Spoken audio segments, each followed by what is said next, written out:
slowly making their way into a one-world government controlled by their own interests. The very word secrecy is repugnant in a free and open society, and we are, as a people, inherently and historically opposed to secret societies, to secret oaths, and to secret proceedings. After they assassinated JFK, the agenda went into overdrive. Destructive leftist programs under the guise of welfare were deployed, making more and more people dependent upon big government. In 1971, the UN votes to admit Communist China and expel Taiwan, lighting a spark that leads to World War.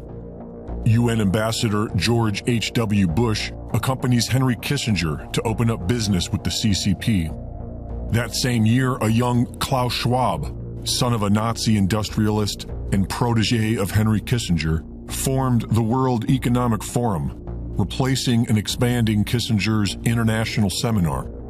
The World Economic Forum is made up of 1,000 corporate entities, represented by a consensus of 100, the same exact entities that make up the Bilderberg Group, because they are one and the same. As the World Economic Forum, this group of power-hungry parasites goes public and gradually begins to normalize their agenda for world domination.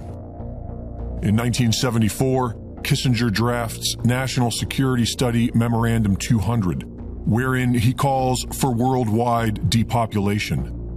And a year later, it becomes official U.S. policy. During the 1980s, the CIA sold to Los Angeles street gangs to fund an illegal war, while Big Pharma tens of thousands of Americans with AZT and lies. In the 90s, they began spinning the outrageous lie that the loyal, patriotic American is a domestic, while drafting more globalist policies such as NAFTA. In 1992, Klaus Schwab established the Global Leaders for Tomorrow School, later re-established as the Young Global Leaders. Attendees include all the major players. In 1992, Bill Gates was the head of a computer software company. He attended Klaus Schwab's Globalist Leader Schools in 1993, and in 1994, he begins his life in scientific research and global health with the formation of the William H. Gates Foundation, which later became the Bill and Melinda Gates Foundation. Gates's so-called philanthropic efforts revolved around human depopulation, genetically modified foods, and experimental. In 1997, Jeff Bezos's Amazon.com was the world's biggest bookstore. In 1998, Bezos attended Schwab's Global Leaders School.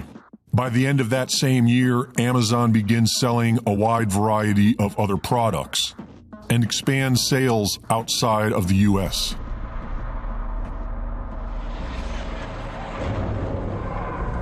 After they felled the World Trade Center, their propaganda story of Saudi hijackers with box cutters was used as the catalyst for destabilizing nations, creating armies of angry migrants, and stealing away more American liberties in the name of security. You will and you are failing now. Your New World Order will fall. Humanity will defeat you. The answer to 1984 is 1776. Thanks to a small group of alternative journalists, people all over the world began waking up to the reality that an international cabal of powerful interests are conspiring to destroy national sovereignty, the Bill of Rights, and anything else standing in the way of a one-world government. We are now witnessing their plans coming into fruition, the Great Reset, and Build Back Better. But before they can build back better, they must destroy. They must destroy civilization to the point that we collectively accept them and their tyrannical plans for global corporate governance as our only solution.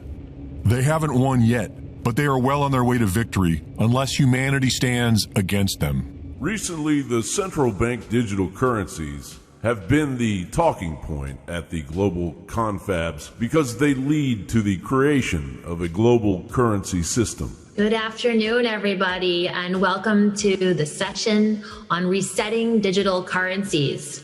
The theme of this year's forum, as you know,